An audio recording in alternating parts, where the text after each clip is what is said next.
First time I'm gonna do a workout since Tuscobia a week ago.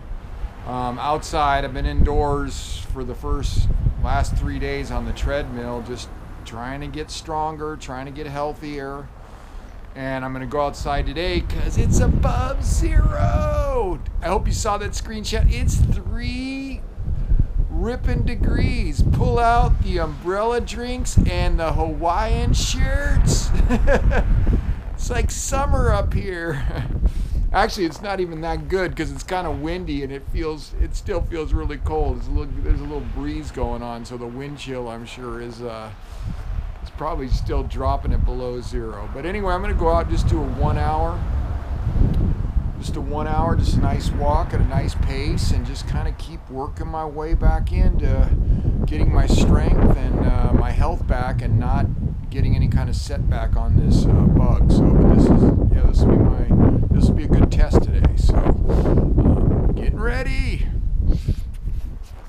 I'm also testing these leathery gloves that a lot of people they use to work around here a lot of times outside, just to see anyway how these do in this temperature. If I start getting cold, I'm just going to turn right around and come back and get a thicker set of mittens.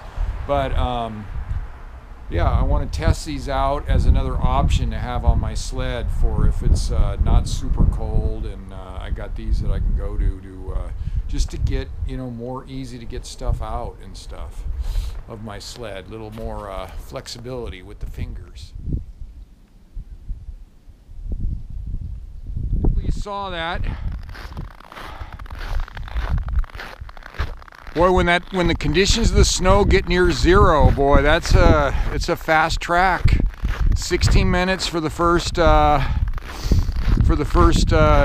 mile, or yeah, I think I'm like a little over a mile, but I was averaging about 16 minutes, so pretty happy with that.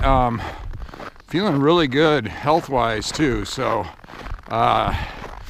anyway, it's an awesome day. Got my health back.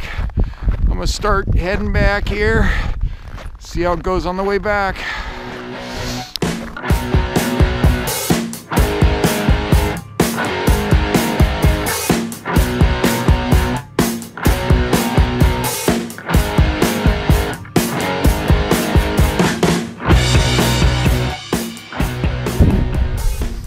All right, hopefully you saw that. I got a 1 hour and 1 minute run in, or I should say walk in.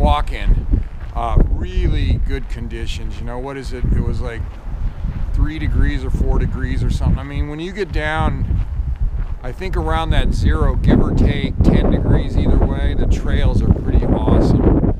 And anyway, so that was pretty sweet. No sled pulling, but I was holding, as my way of checking if I'm recovering. I was bringing it today. That was solid. That last 0.8 of a mile was under 16 minutes, and the rest of it was right around 16 too, just a little bit over.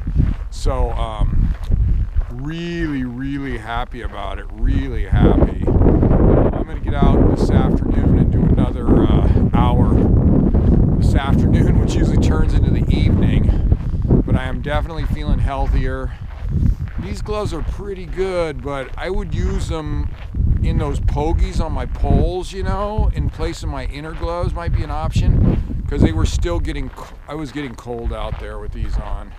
Definitely getting cold, especially towards the end. So, but good to keep testing things and just different options, when I'm out on that trail. So, but oh, God, it's so good to be healthy, man. Don't ever take your health for granted. I know I do, and then I get sick like this, and I'm like, it feels so good. I'm getting I don't know, I'm damn close to 100% I feel now, or within a point or two.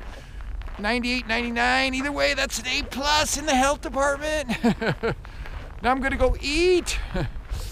All right, also, after I eat, because I'm starving, because I still wait till, I'm not gonna eat anything until I get that first workout in, at least the first hour of a workout, if it's longer than that.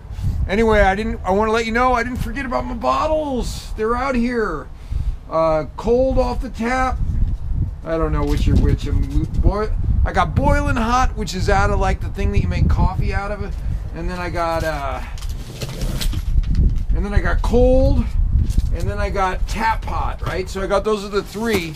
So I got those three, so you can tell they're like all fired up in suspense, moving all over the place. But I'm gonna eat, and then I'm gonna open these up and see how they did in the, because it hit like minus 27 last night. So we're gonna see how they did. So I'll get a better idea how they're gonna do this. My hotel room where I've left these bottles out. God, it's been a long time now, man. It's probably been like 18 hours or something like that out here.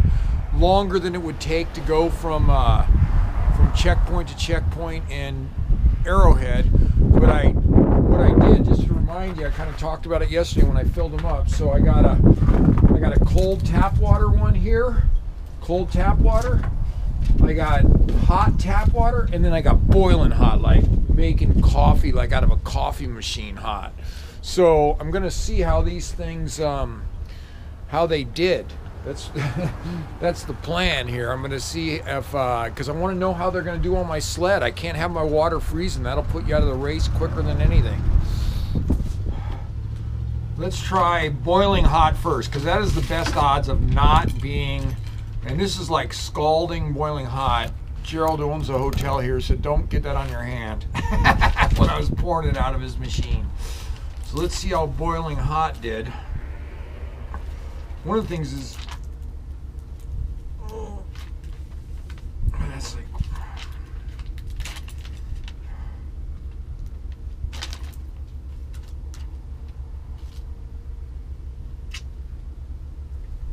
not well.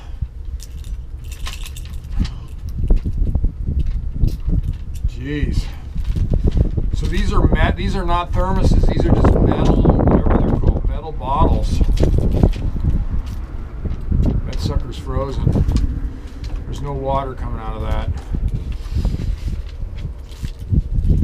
That was minus 24 last night. This one is, well, this one's probably really frozen. See that? That's frozen. That's a bummer, man. These things will, this will put you out of the race. When this stuff freezes like this, that's why we're testing it. Frozen here too. See, I might have to go to a thermos. I mean, that was about 18 hours. That was minus 24, 27 degrees, I think, got down to last night. So, learned something though. These things will freeze. Even with scalding hot water in them. So, anyway, that's just, I'm going to process that. But these will, they would work probably if the weather wasn't so cold. But, I don't know. I got to think about it. So, but it gives me something to think about. So another thing I'm testing, I was just talking to my buddy Bob from Alaska. He's the king of cycling the Nome. So he knows something about the cold. And anyway, I was talking to him, I told him I had the fleece on, because he's a big fan of the fleece because it breathes. But he goes, man, when that wind kicks up, you got to put on the, just put a light windbreaker over it. So this is perfect. I have 3 layers on, and that wind just, because the wind cuts right through the fleece. The fleece breathes great, you know, so you're not going to get a bunch of really damp, you know, your lower layer is not going to be all damp and wet. And so, because the fleece will breathe, but because it breathes, the wind cuts right through it. So he said, test out a light windbreaker over it. So that's what I'm doing right now. I'm testing it out, and I'll probably take it out this evening for my sled, well, not sled pull, but hour walk, my hour power walk. Keep testing, Bill. All right, I don't know if you could tell, but I was really disappointed that those 3 bottles were all frozen. I wasn't expecting that at all. I just, you know, the metal bottles, which are supposed to be better, I think, at insulating than than maybe some of the other types. And then with the insulated cover on it, I thought for sure at least the boiling hot one would not be frozen solid, but all three of them were. But I'll tell you one thing, better to be frozen on the back of the hotel sitting on a little chair than frozen in my sled, because if your water bottles freeze up out there, you're done. You're dehydrated. I've done it before, and it's not good. It's just you can't get any water, and you got like three water bottles that are like they weigh like the amount of a brick, and then you can't get any water out of them, and you dehydrate even in the middle of this cold, crazy place with a bunch of snow around you. So anyway, but just really good. That was a really good test. Mike, my buddy, suggested that, and better to happen on the back of my hotel room than on the sled. So I'll talk to him. We may want to try and put those bottles inside of a cooler or something, where they are a reflective cooler he was talking about, which keeps the heat in there longer, and do another test out in the back. And anyway, we'll figure it out though. But great that we tested, and I'm glad that you guys couldn't tell that I was disappointed. All right, it's a cold, blustery evening up here in International Falls, and I'm getting ready to head out for my second workout, going down that dark trail. Yep, I'll have that trail alone, I will guarantee it. The temperature's like single digits, but with the wind chill, I guarantee it's driving it under zero, because it's freaking cold out here. And anyway, heading down the trail.